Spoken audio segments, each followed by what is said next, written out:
حضور داتا علی حجویری رحمۃ اللہ تعالی علیہ آپ کشف المحجوب کے 7ویں باب میں صحابہ کرام رضوان اللہ علیہ اجمعین کا ذکر کرتے ہیں، اور ذکر کی ابتدا کس ہستی سے کرتے ہیں آئیے ذرا توجہ کے ساتھ سنیے گا۔ داتا علی حجویری رحمۃ اللہ تعالی علیہ اس باب کا آغاز جناب سیدنا حضرت ابوبکر صدیق رضی اللہ تعالیٰ عنہ سے کرتے ہیں۔ ذکر صدیقی کی ابتدا میں جو الفاظ داتا علی حجویری رحمۃ اللہ تعالیٰ علیہ نے بیان کیے ہیں، وہ الفاظ سارے کے سارے الفاظ اہل سنت و جماعت کی ترجمانی کرتے ہیں۔ اور وہ الفاظ کیا ہے؟ داتا علی حجویری رحمۃ اللہ تعالیٰ علیہ حضرت ابوبکر صدیق رضی اللہ تعالیٰ عنہ کے بارے میں کیا فرماتے ہیں؟ آپ فرماتے ہیں شیخ الاسلام، افضل البشر بعد الانبیاء، رسول پاک صلی اللہ علیہ وسلم کے پہلے خلیفہ، دنیا سے بے رغبتی پانے والوں کے امام،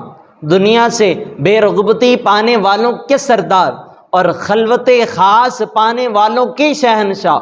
اور نفسانی خواہشات سے دور رہنے والے جناب امیر المؤمنین سیدنا حضرت ابوبکر صدیق رضی اللہ تعالیٰ عنہ۔ یہ تمام القابات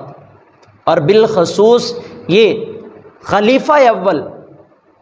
افضل بشر بعد الانبیاء جناب حضرت ابوبکر صدیق رضی اللہ تعالی عنہ کو آپ فرما رہے ہیں۔ پھر ترتیب کے لحاظ سے صحابہ کرام رضوان اللہ علیہ اجمعین، حضرت عمر فاروق اعظم رضی اللہ تعالی عنہ کا ذکر خیر کیا، پھر حضرت عثمان غنی رضی اللہ تعالی عنہ کا ذکر خیر کیا، پھر حضرت علی کرم اللہ وجہہ الکریم کا ذکر خاص کیا، اور ایسے القابات لگائے ہیں جو کہ ان ہستیوں کے شایان شان ہے، اور وہ ان کی عظمت اور شان کو بیان کرتے ہیں۔ کشف المحجوب کے 8ویں باب میں یزید کا ذکر آیا، تو یزید کے ذکر کے ساتھ داتا علی حجویری رحمۃ اللہ تعالیٰ نے کیا الفاظ استعمال کیے ہیں؟ داتا علی حجویری رحمۃ اللہ تعالیٰ علیہ آپ لکھتے ہیں کہ اللہ تعالیٰ یزید پر وہ نازل کرے جس کا وہ مستحق ہے، اور اللہ تعالیٰ یزید کو ذلیل کرے، یزید کو رسوا کرے، اور ان کے باپ جناب حضرت امیر معاویہ رضی اللہ تعالی عنہ کو اللہ تعالیٰ عزتیں عطا فرمائے، اللہ تعالیٰ شان عطا فرمائے۔ یہ داتا علی حجویری رحمۃ اللہ تعالیٰ علیہ کشف المحجوب میں یہ بات ذکر کر رہے ہیں، اور دنیا جانتی ہے کہ داتا علی حجویری رحمۃ اللہ تعالیٰ علیہ علماء کے سر کا تاج ہے، اور مشائخ کے رہنما ہے، اور سادات کا فخر ہے۔ جو شخص ان کے ذکر کیے ہوئے عقیدے سے منہ پھیرتا ہے وہ عالم یا پیر کہلانے کے لائق نہیں ہے۔ اور دنیا جانتی اور مانتی ہے کہ داتا علی حجویری رحمۃ اللہ تعالی علیہ آپ علماء کے سر کا تاج ہیں، مشائخ کے رہنما ہے، سادات کا فخر ہے۔ جو شخص ان کے ذکر کیے ہوئے عقائد سے منہ پھیرتا ہے وہ عالم یا پیر کہلانے کے لائق نہیں ہے۔ دنیا جانتی اور مانتی ہے کہ داتا علی حجویری رحمۃ اللہ تعالی علیہ آپ علماء کے سر کا تاج ہیں، مشائخ کے رہنما اور سادات کا فخر ہیں۔ جو شخص ان کے ذکر کیے ہوئے عقائد سے منہ پھیرتا ہے وہ عالم یا پیر کہلانے کا حق نہیں رکھتا، وہ عالم نہیں ہو سکتا، وہ پیر نہیں ہو سکتا، اور نہ ہی وہ سادات کا ترجمان ہو سکتا ہے۔ کیوں؟ کیونکہ اس کے عقائد جو ہے وہ داتا علی حجویری رحمۃ اللہ تعالی علیہ کے عقائد جیسے نہیں ہیں۔ قرآن و سنت کے احکام کو شریعت کہا جاتا ہے۔ پھر جن احکام کا تعلق ظاہری اعمال سے ہے ان کا ذکر علم فقہ میں ہوتا ہے، جبکہ دل کو پاک اور صاف کرنے کے جو طریقے ہیں انہیں تصوف کہا جاتا ہے۔ اسی کو علم الاخلاق کہتے ہیں۔ طریقت اور سلوک وغیرہ کے ناموں سے ان کا ذکر کیا جاتا ہے، اور بعض لوگ اس غلط فہمی کا شکار ہیں کہ طریقت اور شریعت یہ دونوں الگ الگ چیزیں ہیں۔ وہ سمجھتے ہیں کہ ابتدائی مراحل میں شریعت کی پابندی ضروری ہوتی ہے جب انسان کو اللہ کا قرب مل جاتا ہے، جب انسان اللہ کے قریب پہنچ جاتا ہے تو اس پر شریعت کی پابندی لازمی نہیں رہتی۔ اور جاہل لوگ صدیوں سے اس غلط فہمی کا شکار ہیں، اور ہر دور میں صوفیاء نے ان کی غلط فہمیوں کو رد کیا ہے اور اپنے عقائد کو بیان کیا ہے، اپنے نظریات کو بیان کیا ہے، اپنے عقائد اور نظریات کو بیان کر کے ان کی غلط فہمیوں کا ازالہ کیا ہے۔ شریعت کے حوالے سے خالق کائنات نے قرآن مجید فرقان حمید میں ارشاد فرمایا وَأَنَّ هَذَا صِرَاطِي مُسْتَقِيمًا فَاتَّبِعُوهُ وَلَا تَتَّبِعُوا السُّبُلَ فَتَفَرَّقَ بِكُمْ عَنْ سَبِيلِهِ ذَلِكُمْ وَصَّاكُمْ بِهِ لَعَلَّكُمْ تَتَّقُونَ کہ اے محبوب صلی اللہ علیہ وسلم، اے محبوب آپ فرما دیجئے کہ یہ شریعت میرا سیدھا راستہ ہے تو اس کی پیروی کرو اور دوسرے راستوں پر نہ چلنا، ورنہ وہ راستے تمہیں اللہ کی راہ سے جدا کر دیں گے۔ اللہ تعالیٰ تمہیں اس بات کی تاکید فرماتا ہے، کس وجہ سے؟ اس وجہ سے تاکہ تم پرہیزگار ہو جاؤ۔ حضور داتا علی حجویری رحمۃ اللہ تعالیٰ علیہ آپ فرماتے ہیں کہ بے دین ملعونہ کا ایک گروہ وہ صوفیاء کے طریقے سے تعلق رکھتا ہے، اور تعلق رکھ کے یہ کہتا ہے، تعلق بنا کر یہ کہتا ہے کہ بندے کو اتنی خدمت حق کرنی چاہیے، اللہ کی اتنی عبادت کرنی چاہیے کہ وہ ولی بن جائے، اور جب وہ ولی بن جائے گا تو شریعت کی پابندی اس پر لازم نہیں ہوگی، شریعت کی پابندی اس کے لیے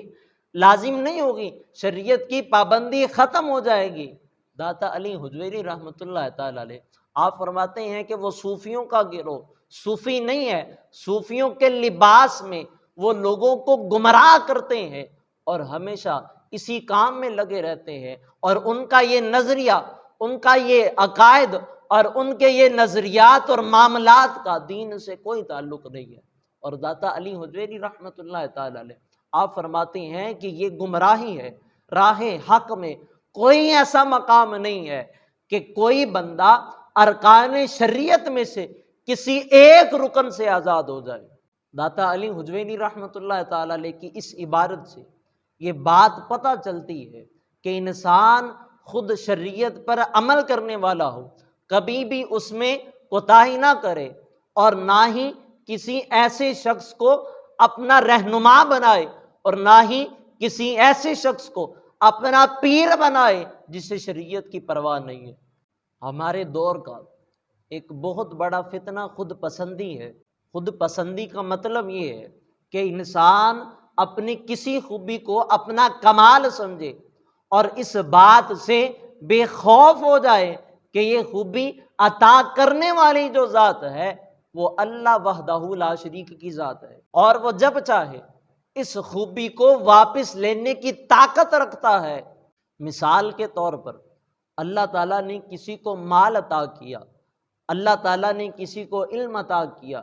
کسی کو حسن عطا کیا، کسی کو اقتدار عطا کیا، الغرض کسی بھی قسم کی کوئی بھی نعمت عطا کی، اور جسے نعمت ملی ہے وہ شخص اسے اللہ کی عطا سمجھنے کی بجائے اس غلط فہمی میں مبتلا ہو جائے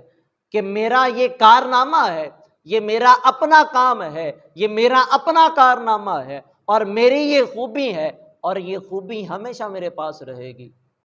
اس وقت اکثر عوام اور اکثر حکمران اسی غلط فہمی کا شکار، وہ سمجھتے ہیں کہ یہ خوبی ہمارے پاس رہے گی اور یہ اقتدار ہمارے پاس رہے گا۔ ایسا نہیں ہے، اللہ جسے چاہتا ہے جب مرضی اقتدار عطا کرتا ہے، اور جسے چاہتا ہے جب مرضی اقتدار سے محروم کر دیتا ہے۔ خود پسندی کی آفت اور اس کے اسباب کے بارے میں داتا علی حجویری رحمۃ اللہ تعالی علیہ آپ کشف المحجوب میں فرماتے ہیں کہ راہ خدا میں سب سے بڑی آفت یہ ہے، سب سے بڑی بیماری اور سب سے بڑی مصیبت یہ ہے کہ کوئی شخص خود پسندی میں مبتلا ہو جائے۔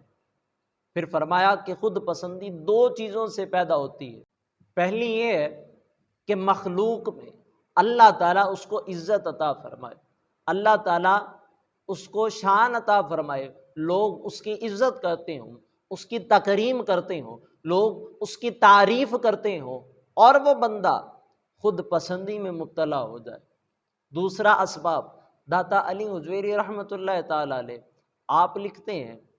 دوسرا سبب داتا علی حجویری رحمۃ اللہ تعالی علیہ آپ لکھتے ہیں کہ کوئی شخص خود اپنے ہی کردار کو اچھا سمجھنے لگے اور خود کو اس کا اہل سمجھ کر خود پسندی میں مبتلا ہو جائے۔ یہ دو ایسی وجوہات ہیں جن وجوہات کی وجہ سے انسان خود پسندی جیسی بیماری میں مبتلا ہو جاتا ہے۔ وہ اپنے آپ کو بہتر سمجھتا ہے، وہ مخلوق میں اپنے آپ کو بہتر سمجھتا ہے، اور لوگ اس کی تعریف کرتے ہیں، اور یہ سمجھتا ہے کہ ساری خوبیاں میری خود اپنی ہیں، لیکن اسے یہ نہیں پتا کہ یہ خوبیاں عطا کرنے والی جو ذات ہے وہ اللہ وحدہ لا شریک کی ذات ہے۔ حضور داتا علی حجویری رحمۃ اللہ تعالی علیہ آپ نے حضرت عثمان غنی رضی اللہ تعالی عنہ کی ایک بات کو نقل کیا ہے۔ داتا علی حجویری رحمۃ اللہ تعالی علیہ آپ فرماتے ہیں کہ حضرت عثمان غنی رضی اللہ تعالی عنہ آپ اپنے دور خلافت میں اپنے کھجور کے باغ سے تشریف لا رہے تھے کہ کیا دیکھا کہ حضرت عثمان غنی رضی اللہ تعالیٰ عنہ نے اپنے کندھے پر ایک لکڑیوں کے گٹھے کو رکھا ہوا ہے، اور لوگوں نے جب یہ دیکھا کہ وقت کے خلیفہ ہے، امیر المؤمنین ہے، اور تقریباً 400 غلام حضرت عثمان غنی رضی اللہ تعالیٰ عنہ کے پاس موجود ہیں، لیکن اس کے باوجود عالم کیا ہے کہ حضرت عثمان غنی رضی اللہ تعالی عنہ لکڑیوں کے گٹھے کو اپنے کندھے پر اٹھا کے تشریف لے کر آ رہے ہیں۔ لوگوں نے عرض کی، اے امیر المؤمنین، یہ کیا حال ہے؟ کسی خدمت گزار کو آپ حکم فرما دیتے، وہ بوجھ اپنے سر پر اٹھا کر لے آتا۔ اے امیر المؤمنین، آپ کو وزن اٹھانے کی کیا ضرورت ہے؟ آپ کو یہ مشقت اٹھانے کی کیا ضرورت ہے؟ آپ کو یہ تکلیف برداشت کرنے کی کیا ضرورت ہے؟ تو حضرت عثمان غنی رضی اللہ تعالیٰ عنہ نے آپ نے فرمایا، ارید ان اجرب نفسی، میں اپنے نفس کا تجربہ کرنا چاہتا ہوں، اگرچہ میرے پاس غلام موجود ہیں جو یہ سارا کام کر سکتے ہیں، مگر میں یہ چاہتا ہوں کہ اپنے نفس کا امتحان لوں، مگر میں چاہتا ہوں کہ میں اپنے نفس کا امتحان لوں کہ کہیں لوگوں میں عزت کی وجہ سے وہ اس کام سے انکار تو نہیں کرتا، میرا نفس اس کام سے انکار تو نہیں کرتا، کہیں میں خود پسندی میں تو مبتلا نہیں ہو گیا۔ تو جو اللہ کے نیک بندے ہوتے ہیں وہ ہمیشہ اپنے نفس کا امتحان لیتے ہیں کہ کہیں ہمارا نفس جو ہے وہ خود پسندی جیسی بیماری میں مبتلا تو نہیں ہو گیا۔ شریعت مطہرہ نے حکم فرمایا ہے کہ انسان اپنی خوبیوں کو دیکھنے کی بجائے اپنے عیبوں پر نظر رکھے اور انہیں دور کرنے کی کوشش میں لگا رہے، یوں اللہ تعالیٰ اسے خود پسندی اور تکبر سے محفوظ فرمائے گا۔ حضور داتا علی حجویری رحمۃ اللہ تعالیٰ علیہ نے ایک حدیث مبارکہ کو ذکر کیا ہے، اذا اراد اللہ بعبد خیرا بصرہ بعیوب نفسہ۔ داتا علی حجویری رحمۃ اللہ تعالیٰ علیہ اس حدیث مبارکہ کو نقل کرتے ہیں، جب اللہ تعالیٰ بندے کے ساتھ بھلائی کا ارادہ فرماتا ہے، جب اسے نوازنا چاہتا ہے تو اسے ایسی بصیرت عطا فرما دیتا ہے کہ اسے اپنے نفس کے عیب تو نظر آنے لگتے ہیں مگر کسی دوسرے نفس کے عیب نظر نہیں آتے۔ وہ اپنے عیبوں کو تلاش کرتا ہے اور اپنے عیبوں کے تلاش میں وہ اتنا مگن ہو جاتا ہے کہ اسے کسی دوسرے بندے کے عیب نظر نہیں آتے۔ حضرت سیدنا انس بن مالک رضی اللہ تعالیٰ عنہ حدیث مبارکہ نقل کرتے ہیں کہ نبی کریم رؤوف الرحیم صلی اللہ علیہ وسلم نے ارشاد فرمایا، طوبیٰ لمن شغلہ عیبہ عن عیوب الناس، فرماتے ہیں کہ اس شخص کو مبارک ہو جو اپنے عیبوں کو تلاش کرے اور انہیں دور کرنے میں اتنا مصروف ہو جائے کہ اس کی نظر لوگوں کے عیبوں پر نہ پڑے، لوگوں کے عیبوں پر اس کی نظر نہ پڑے، وہ اپنے عیبوں کو تلاش کرے اور اپنے عیبوں کی تلاش میں وہ اتنا مگن ہو جائے، اپنے عیبوں کو دور کرنے میں وہ اس قدر جدوجہد کرتا رہے، کوشش کرتا رہے کہ لوگوں کے عیبوں پر اس کی نظر ہی نہ پڑے، لوگوں کے عیبوں پر کیا ہے، اس کی نظر ہی نہ پڑے۔ اور یہ داتا علی حجویری رحمۃ اللہ تعالی علیہ کی تعلیمات ہیں جو داتا علی حجویری رحمۃ اللہ تعالیٰ نے کشف المحجوب میں ذکر کی ہے۔ اور داتا علی حجویری رحمۃ اللہ تعالیٰ علیہ سے فیض حاصل کرنے کا سب سے بہترین طریقہ یہ ہے کہ کشف المحجوب کو پڑھا جائے، اس کو سیکھا جائے اور داتا علی حجویری رحمۃ اللہ تعالیٰ علیہ کی تعلیمات پر عمل کیا جائے۔ اور جو بندہ داتا علی حجویری رحمۃ اللہ تعالیٰ علیہ کی تعلیمات پر عمل کرتا ہے وہ داتا علی حجویری رحمۃ اللہ تعالیٰ علیہ کے فیض کو پا لیتا ہے، اور جس نے داتا علی حجویری رحمۃ اللہ تعالیٰ علیہ کے فیض کو پا لیا وہ یہ کہنے پر مجبور ہو گیا کہ گنج بخش فیض عالم مظہر نور خدا نا کی سارا پیر کامل کا ملارا رہنما۔ اللہ تعالیٰ داتا علی حجویری رحمۃ اللہ تعالیٰ علیہ کے درجات میں بے پناہ اضافہ فرمائے، ان کے درجات کو بلند فرمائے، اور ان نیک لوگوں کے صدقے میں اللہ تعالیٰ ہمارے صغیرہ کبیرہ گناہوں کو معاف فرما کے ہماری بخشش فرمائے اور ہمیں ان کے نقش قدم پر چلنے کی توفیق عطا فرمائے۔ آمین بجاہ النبی الکریم الامین۔